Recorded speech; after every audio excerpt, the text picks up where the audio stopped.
जय श्री कृष्णा गाइज। स्वागत है आपका हमारे चैनल में। तो चलिए कहानी को शुरू करते हैं। आज की कहानी का शीर्षक है बड़े घर की बेटी। बेनी माधव सिंह गौरीपुर गांव के जमींदार और नंबरदार थे। उनके पिता में किसी समय बड़े धन धान्य संपन्न थे। गांव का पक्का तालाब और मंदिर, जिनकी अब मरम्मत भी मुश्किल थी, उन्हीं के कीर्ति स्तंभ थे। कहते हैं इस दरवाजे पर हाथी झूमता था। अब उसकी जगह एक बूढ़ी भैंस थी, जिसके शरीर में अस्थि पंजर के सिवा और कुछ शेष न रहा था। पर दूध शायद बहुत देती थी, क्योंकि एक न एक आदमी हांडी लिए उसके सिर पर सवार ही रहता था। बेनी माधव सिंह अपनी आधी से अधिक संपत्ति वकीलों को भेंट कर चुके थे। उनकी वर्तमान आय 1000 रुपये वार्षिक से अधिक न थी। ठाकुर साहब के 2 बेटे थे। बड़े का नाम राकेश सिंह था। उसने बहुत दिनों के परिश्रम और उद्योग के बाद बीए की डिग्री प्राप्त की थी। अब एक दफ्तर में नौकर था। छोटा लड़का विनय सिंह दोहरे बदन का सजीला जवान था। भरा हुआ मुखड़ा, चौड़ी छाती, भैंस का 2 किलो ताजा दूध वह उठकर सवेरे पी जाता था। राकेश सिंह की दशा बिल्कुल विपरीत थी। इन नेत्र प्रिय गुणों को उन्होंने बीए इन्हीं 2 अक्षरों पर न्यौछावर कर दिया था। इन 2 अक्षरों ने उनके शरीर को निर्बल और चेहरे को कांतिहीन बना दिया था। इसी से वैदिक ग्रंथों पर उनका विशेष प्रेम था। आयुर्वेदिक औषधियों पर उनका अधिक विश्वास था। शाम सवेरे उनके कमरे से प्रायः खरल की सुरीली करण मधुर ध्वनि सुनाई दिया करती थी। लाहौर और कलकत्ते के वैद्यों से बड़ी लिखा पढ़ी रहती थी।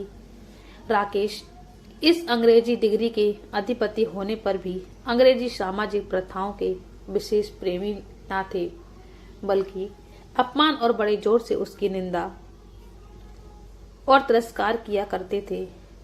इसी से गांव में उनका बड़ा सम्मान था। दशहरे के दिनों में वह बड़े उत्साह से रामलीला में सम्मिलित होते और स्वयं किसी न किसी पात्र का पाठ लेते थे। गौरीपुर में रामलीला के वही जन्मदाता थे। प्राचीन हिंदू सभ्यता का गुणगान उनकी धार्मिकता का प्रधान अंग था। सम्मिलित कुटुंब का तो वह एकमात्र उपासक थे। आजकल स्त्रियों को कुटुंब में मिलजुल कर रहने की जो अरुचि होती है, उसे वह जाति और देश दोनों के लिए हानिकारक समझते थे। यही कारण था कि गांव की लालनाएं उनकी निंदक थीं। कोई कोई तो उन्हें अपना शत्रु समझने में भी संकोच न करती थी। स्वयं उनकी पत्नी को ही इस विषय में उनसे विरोध था। यह इसलिए नहीं कि उसे अपने सास ससुर, देवर या जेठ आदि से घृणा थी, बल्कि उसका विचार था कि यदि बहुत कुछ सहने और तरह देने पर भी परिवार के साथ निर्वाह न हो सके, तो आए दिन की कलह से जीवन को नष्ट करने की अपेक्षा यही उत्तम है कि अपनी खिचड़ी अलग पकाई जाए। सुजाता एक बड़े उच्च कुल की लड़की थी। उसके बाप एक छोटी सी रियासत के ताल्लुकेदार थे। विशाल भवन, एक हाथी, 3 कुत्ते, बाज, बहरी शिकरे, झाड़ फानुस, ब्याज और ऋण, जो एक प्रतिष्ठित ताल्लुकेदार के भोग पदार्थ हैं, सभी यहाँ विद्यमान थे। नाम था भूप सिंह। बड़े उदार चित्त और प्रतिभाशाली पुरुष थे, पर दुर्भाग्य से लड़का एक भी न था। 7 लड़कियां हुईं और दैवयोग से सब की सब जीवित रहीं। पहली उमंग में तो उन्होंने 3 ब्याह दिल खोल कर किए, पर 15-20 हजार रुपयों का कर्ज सिर पर हो गया तो आंखें खुली, हाथ समेट लिया। सुजाता चौथी लड़की थी। वह अपनी सब बहनों से अधिक रूपवती और गुणवती थी। इससे ठाकुर भूप सिंह उसे बहुत प्यार करते थे। सुंदर संतान को कदाचित उसके माता पिता भी अधिक चाहते हैं। ठाकुर साहब बड़े धर्म संकट में थे कि इसका विवाह करें। ना तो यही चाहते थे कि ऋण का बोझ बढ़े और न यही स्वीकार था कि उसे अपने को भाग्यहीन समझना पड़े। एक दिन राकेश उनके पास किसी चंदे का रुपया मांगने आए। शायद नगरी प्रचार का चंदा था। भूप सिंह उनके स्वभाव पर रीझ गए और धूमधाम से राकेश सिंह का सुजाता के साथ ब्याह हो गया। सुजाता अपने नए घर में आई तो यहाँ का रंग ढंग कुछ और ही देखा। जिस टीम टाम की उसे बचपन से ही आदत पड़ी हुई थी, वह यहाँ नाम मात्र को भी ना थी। हाथी घोड़ों का तो कहना ही क्या, कोई सजी हुई सुंदर बहली तक ना थी। रेशमी स्लीपर साथ लाई थी, पर यहाँ बाग कहाँ। मकान में खिड़कियां तक ना थीं, न जमीन पर फर्श, न दीवार पर तस्वीरें। ये एक सीधा सादा देहाती गृहस्थी का मकान था। किंतु सुजाता ने थोड़े ही दिनों में अपने को इस नई अवस्था के ऐसा अनुकूल बना लिया मानो उसने विलास के सामान कभी देखे ही ना थे। एक दिन दोपहर के समय लाल विनय सिंह 2 चिड़िया लिए हुए आया और अपनी भाभी से बोला, जल्दी से पका दो, मुझे भूख लगी है। सुजाता भोजन बनाकर उसकी राह देख रही थी। अब वह नया व्यंजन बनाने बैठी। हांडी में देखा तो घी पाव भर से अधिक ना था। बड़े घर की बेटी किफायत क्या जाने। उसने सब घी जो सब्जी बना रही थी मांस की उसी में डाल दिया। लाल बिहारी खाने बैठा तो दाल में घी ना था। बोला, दाल में घी क्यों नहीं डाला? सुजाता ने कहा, घी सब मांस की सब्जी में पड़ गया। विनय जोर से बोला, अभी परसों घी आया है, इतना जल्दी खत्म भी कर दिया। सुजाता ने उत्तर दिया, आज तो कुल पाव भर ही बचा हुआ होगा। वो सब मैंने जो ये सब्जी बनाई है तो इसी में डाल दिया। जिस तरह सूखी लकड़ी जल्दी से जल उठती है, उसी तरह क्षुधा से बावला मनुष्य जरा जरा सी बात पर तिनक जाता है।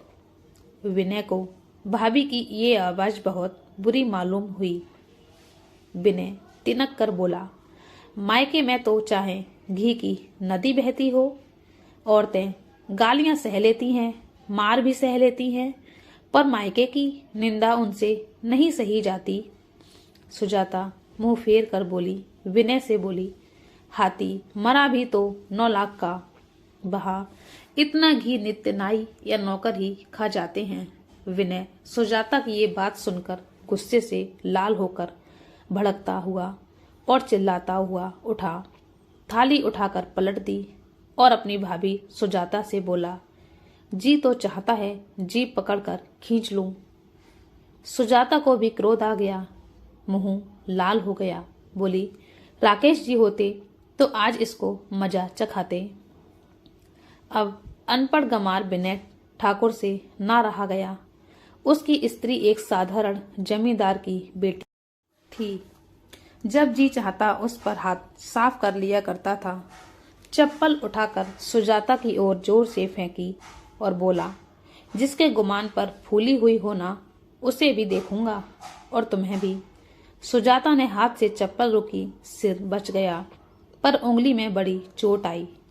क्रोध के मारे हवा से हिलते पत्ते की भांति कांपती हुई अपने कमरे में आकर खड़ी हो गई। क्या एक औरत! वो सोचने लगी, औरत का बल और साहस, मान और मर्यादा पति तक है। उसे अपने पति के ही बल और शरीर का घमंड होता है। सुजाता गुस्से का घूंट पीकर रह गई। राकेश सिंह शनिवार को घर आया करते थे। बृहस्पति को ये घटना हुई थी। 2 दिन तक सुजाता अपने ही कमरे में बंद रही। ना ही कुछ खाया, न पिया, न बाहर निकली। राकेश के आने का इंतजार और राह देखती रही। अंत में शनिवार को वह नियमानुकूल शाम के समय घर आई और बाहर बैठकर कुछ इधर उधर की बातें की। कुछ देशकाल संबंधी समाचार तथा कुछ नए मुकदमों आदि की चर्चा करने लगे। ये वार्तालाप 10 बजे रात तक होता रहा। गांव के आदमियों को इन बातों में ऐसा आनंद मिलता था कि खाने पीने की भी शुद्ध न रहती थी।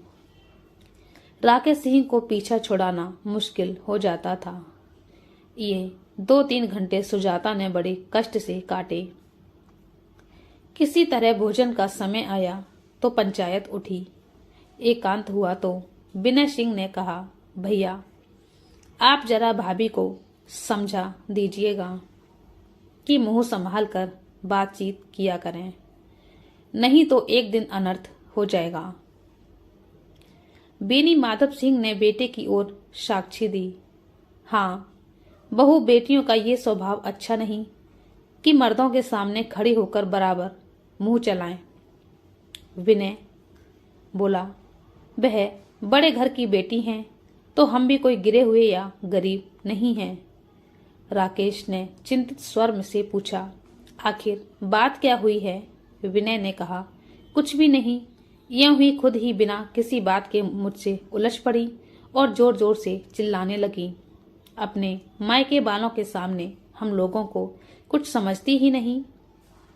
राकेश खा पीकर अपनी पत्नी सुजाता के पास गए। वह काफी बातों को दिल में लिए बैठी थी और राकेश के आने का बेसब्री से इंतजार कर रही थी। ये सब कुछ बताए हुए शब्द भी तो बहुत कुछ झूठे और तीखे थे। सुजाता ने पूछा, क्या आप सही मूड में हो और सही से मुझसे बात करोगे? राकेश बोले, हाँ, मैं बहुत प्रसन्न हूं और मूड भी सही है मेरा। पर तुमने आजकल घर में ये क्या चिल्लाना मचा रखा है? सुजाता की सुनते ही और गुस्से में भर गई। झुंझलाहट के मारे बदन में आग सी जल रही थी। सुजाता बोली, जिसने तुमसे ये सब झूठ बोलकर आग लगाई है, सुनकर मुझे इतना गुस्सा आ रहा है कि मन करता है अभी मुंह झुलसा दूं उसका, जिसने ये सब बोला है आपको। आखिर मुझे समझा क्या जा रहा है इस घर में? क्या मैं ऐसा कर सकती हूँ? क्या लगता है आपको? राकेश बोला, इतनी नाराज क्यों होती हो? बात तो बताओ। सुजाता बोली, क्या बताऊं? यह तो मेरी किस्मत का ही फेर है। नहीं तो ये अनपढ़ और गंवार आदमी, जिसको चपरासी की नौकरी तक करनी नहीं आएगी, ये मुझसे इतनी बदतमीजी से पेश नहीं आता और ना ही मुझे चप्पल से मार पाता। राकेश फिर से पूछने लगा, एक बार मुझे वो सब सच बताओ जो मेरे पीछे इस घर में हुआ, तो मुझे कुछ पता भी चले। मुझे तो कुछ पता भी नहीं। तब सुजाता ने बोलना शुरू किया, परसों तुम्हारे लाडले भाई ने मुझसे मांस पकाने को कहा। घी डब्बे में पाव भर से अधिक था ही नहीं, तो वो सब मैंने सब्जी में बनाने में डाल दिया। जब आपका छोटा भाई खाने बैठा तो कहने लगा, दाल में घी क्यों नहीं है? तो मैंने कहा, बस जितना पाव भर घी था मैंने सब्जी बना दी। इसी पर मेरे मायके को बुरा भला कहने लगा तो मुझसे बर्दाश्त नहीं हुआ, न मुझसे रहा गया। तब मैंने कहा कि वहां इतना सा घी तो नौकर काम वाले खा जाते हैं और किसी को कोई मतलब भी नहीं होता और ना कोई फर्क पड़ता है। बस इतनी सी बात पर इस गंवार और अन्यायी ने मुझ पर चप्पल फेंक कर मारी और मैंने वो चप्पल हाथ से ना रोकी होती तो मेरा तो सिर फट जाता। उसी से पूछो मैंने जो कुछ कहा है वह सच है या झूठ? राकेश की आंखें लाल हो गईं। राकेश बोले, ये तक हो गया यहाँ? इस लड़के की इतनी हिम्मत कैसे हुई?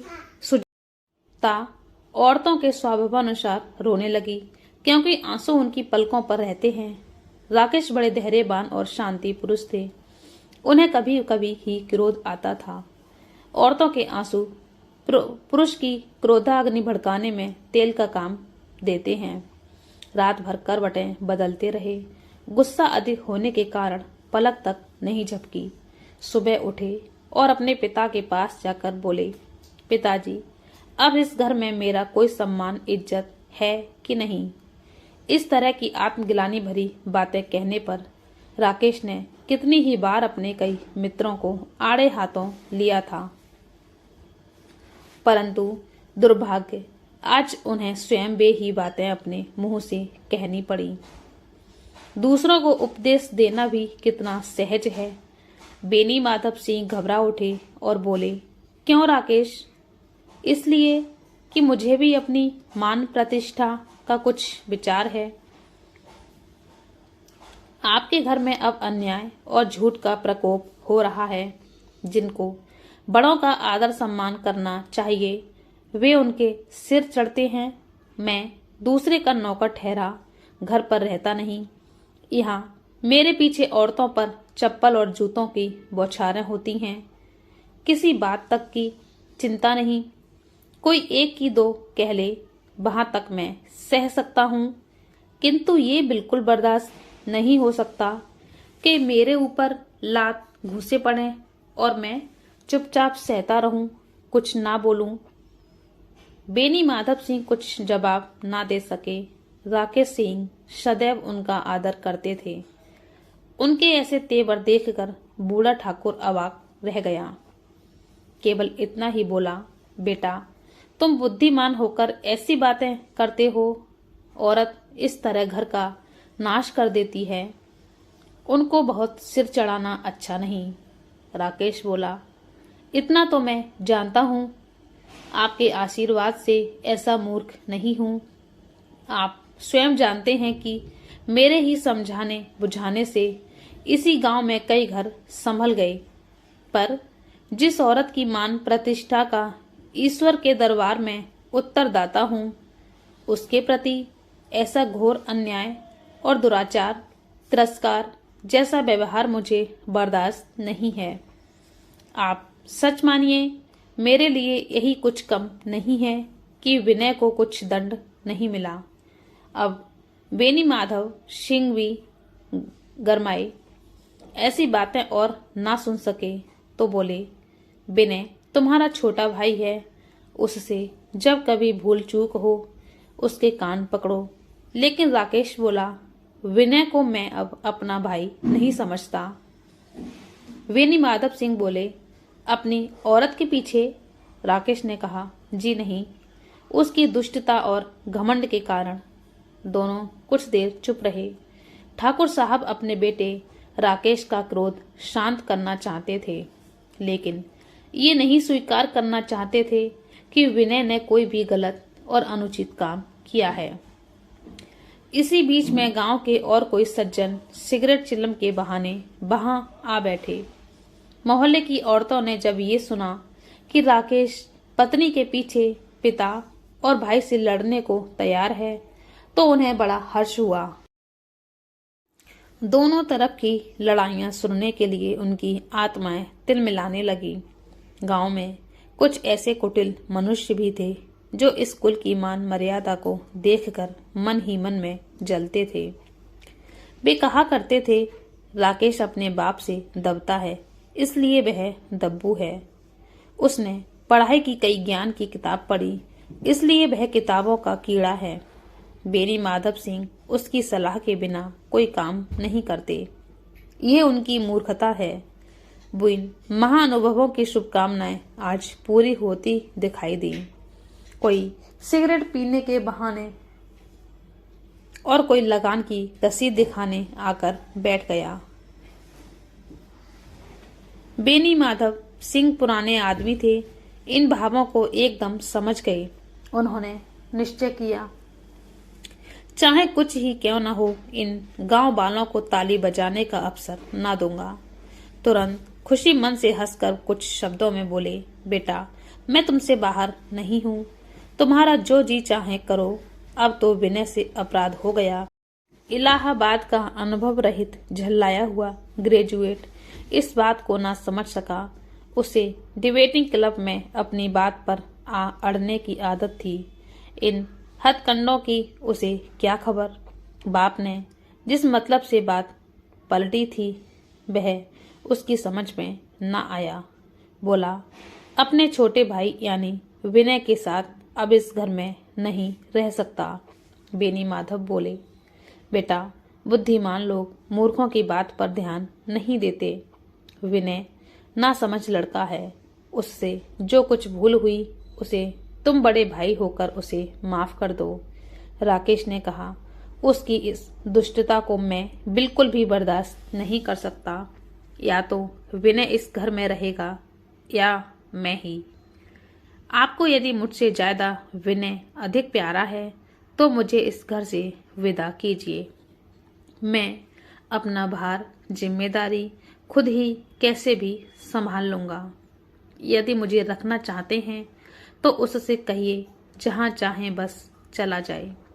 बस यह मेरा अंतिम निश्चय है। विनय सिंह दरवाजे की चौखट पर चुपचाप खड़ा बड़े भाई की बातें सुन रहा था। वह उनका बहुत आदर करता था। उसे कभी इतना साहस ना हुआ था कि राकेश के सामने चारपाई पर भी बैठ जाए, सिगरेट पी ले या पान खा ले। बाप का भी वह इतना मान न करता था। राकेश भी उसे छोटे भाई से दिल से बहुत प्यार करता था। अपने होश में उन्होंने कभी विनय से तेज आवाज में बात तक नहीं की थी। जब वह इलाहाबाद से आते तो उसके लिए कोई न कोई वस्तु अवश्य लाते। पहलवानों की जोड़ी उन्होंने ही बनवा दी थी। पिछले साल जब उसने अपने से ड्योढ़े जवान को नागपंचमी के दिन दंगल में पछाड़ दिया तो उन्होंने खुश होकर अखाड़े में ही जाकर उसे गले लगा लिया था। 5-5 रुपए के सिक्के लुटाए थे। ऐसे भाई के मुंह से आज ऐसे दिल तोड़ने वाली बात सुनकर विनय को बड़ी आत्मग्लानि हुई। वह फूट फूट कर रोने लगा। इसमें संदेह नहीं कि अपने किए पर पछता भी रहा था। भाई के आने से एक दिन पहले ही उसकी छाती धड़कती थी कि देखूं भैया क्या कहते हैं, मैं उनके सम्मुख कैसे जाऊंगा, उनसे कैसे बोलूंगा, मेरी आंखें उनके सामने कैसे उठेंगी। उसने समझा था कि भैया मुझे बुलाकर समझा देंगे। ये उम्मीद लिए बैठा था, पर उसने अपनी सोच के विपरीत आज उसने अपने भाई को निर्दयता की मूर्ति बने हुए पाया। वह मूर्ख था, परंतु उसका मन कहता था कि भैया मेरे साथ अन्याय नहीं कर रहे हैं। यदि राकेश उसे अकेले में बुलाकर 2-4 बातें कह देते, इतना ही नहीं 2-4 तमाचे भी लगा देते तो कदाचित उसे इतना दुख ना होता। पर भाई का ये कहना कि अब मैं इसकी सूरत नहीं देखना चाहता, विनय से सहा ना गया। वह रोता हुआ घर आया, अपने कमरे में जाकर कपड़े पहने, आंखें साफ की जिसमें कोई यही ना समझे कि रो रहा था। तब सुजाता के दरवाजे पर आकर बोला, भाभी, भैया ने निश्चय किया है कि वह मेरे साथ इस घर में ना रहेंगे। अब वह मेरा मुंह नहीं देखना चाहते, इसलिए अब मैं जाता हूँ। उन्हें फिर मुंह ना दिखाऊंगा। मुझसे जो कुछ अपराध हुआ उसे क्षमा करना। ये कहते कहते विनय का गला भर आया। जिस समय विनय सिंह सिर झुकाए हुए सुजाता के द्वार पर खड़ा था, उसी समय राकेश सिंह भी आंखें लाल किए बाहर से आए। भाई को खड़ा देखा तो घृणा से आंखें फेर ली और कतरा कर निकल गए, मानो उसकी परछाई से दूर भागते हों। सुजाता ने विनय की शिकायत तो की थी, लेकिन अब मन में पछता भी रही थी। वह स्वभाव से ही दयावती थी। उसे इसका बिल्कुल भी ध्यान ना था कि बात इतनी बढ़ जाएगी। वह मन में अपने पति पर झुंझला रही थी कि यह इतने गर्म क्यों होते हैं। उस पर यह भय भी लगा हुआ था कि कहीं मुझसे इलाहाबाद चलने को ना कहें, नहीं तो कैसे क्या करूंगी। इस बीच में जब उसने विनय को दरवाजे पर खड़े ये कहते सुना कि अब मैं जाता हूँ, मुझसे जो कुछ अपराध हुआ क्षमा करना, तो उसका रहा सहा क्रोध भी पानी हो गया। वह रोने लगी। मन का मैल धोने के लिए वह फूट फूट कर रोने लगी। राकेश सिंह को देखकर सुजाता ने कहा, विनय बाहर खड़े बहुत रो रहे हैं। तो राकेश बोला, तो मैं क्या करूं? सुजाता ने बोला, विनय को अंदर बुला लो, मुझे खुद पर ही बहुत शर्म आ रही है। मैंने क्यों ये सब किया? क्यों दोनों भाइयों के बीच झगड़ा कराया? राकेश ने कहा, मैं न बुलाऊंगा। सुजाता ने कहा, पछताओगे? विनय को बहुत गिलानी हो रही है, ऐसा ना हो कहीं चल दे। राकेश बैठे रहे, उठे नहीं। इतने में विनय ने फिर कहा, भाभी भैया से मेरा प्रणाम कह दो, वह मेरा मुंह नहीं देखना चाहते, इसलिए मैं भी अपना मुंह उन्हें न दिखाऊंगा। विनय इतना कहकर लौट पड़ा और शीघ्रता से दरवाजे की ओर बढ़ा। अंत में सुजाता कमरे से निकली और उसका हाथ पकड़ लिया। विनय ने पीछे फिरकर देखा और आंखों में आंसू भरे बोला, मुझे जाने दो भाभी। सुजाता बोली, कहाँ जाते हो विनय? जहाँ कोई मेरा मुंह ना देखे। सुजाता ने कहा, मैं आपको कहीं भी नहीं जाने दूंगी। विनय बोला, मैं तुम लोगों के साथ रहने के लायक नहीं हूँ।